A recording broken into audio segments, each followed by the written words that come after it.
ஒரு சிலையானது தூய வெள்ளியினால் செய்யப்பட்டுள்ளது. இக்கூற்றை சதவீதத்தில் குறிப்பிடவும். தூய வெள்ளி, எந்த கலப்படமுமே இல்லாமல் தூய வெள்ளினாவே 100% தான். ஒரு போட்டியில் விஷ்ணுபிரியா 10க்கு 7.5 புள்ளிகள் பெற்றாள். இக்கூற்றை சதவீதமாக குறிப்பிடவும். மொத்தம் 10. அந்த 10ல் எத்தனை புள்ளிகள் பெற்றிருக்காங்கன்னா 7.5 புள்ளிகள். ஸோ பகுதியில் உள்ளது பெரிய நம்பரும் தொகுதியில் உள்ளது சின்ன நம்பரும். 10 மேலே 7.5. இதை சதவீதமாக மாற்றணும்னா என்ன பண்ணணும்? 100ஆல் பெருக்கணும். ஸோ 0க்கு 0க்கு கேன்சல் பண்ணிட்டோம்னா பேலன்ஸ் இருக்கிறது 7.5 × 10. ஸோ பெருக்கணும்னா 75.0 வரும். புள்ளிக்கு அப்புறம் உள்ள 0 நம்ம கணக்கில் எடுக்க வேண்டியதில்லை. ஸோ 75%. 50 மாணவர்களில் 48 பேர் விளையாட்டுகளில் கலந்து கொண்டனர். இக்கூற்றை சதவீதத்தில் குறிப்பிடவும்.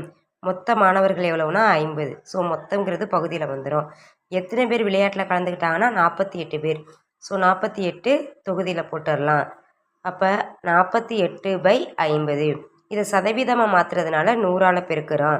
இப்போ இந்த ஓர் 50 50, 2 50 100ன்னு அடிச்சிடலாம். பேலன்ஸ் இருக்கிறது 48 × 2.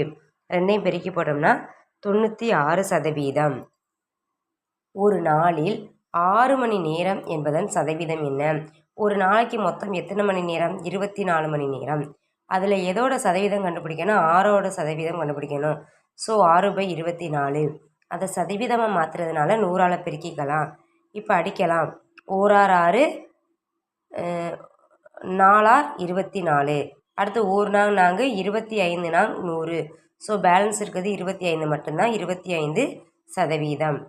ஒரு கூடையில் உள்ள 20 பழங்களில் 5 ஆரஞ்சு பழங்கள் எனில் ஆரஞ்சு பழங்களின் சதவீதம் காண்கன்னு கொடுத்துருக்காங்க. மொத்தம் எத்தனை பழங்கள் இருக்குது? 20 பழங்கள் இருக்குது. அதில் எதோட சதவீதம் கண்டுபிடிக்கணும்னா 5ஓட சதவீதம் கண்டுபிடிக்கணும். ஸோ 5/20. 5/20 போட்டதுக்கப்புறம் அதோட சதவீதம் கண்டுபிடிக்கிறதுனால 100ஆல் பெருக்கிக்கலாம். அப்போ அடித்து போட்டோம்னா 1 20 20, 5 20 100. பேலன்ஸ் இருக்கிறது 5 × 5. 5 25%.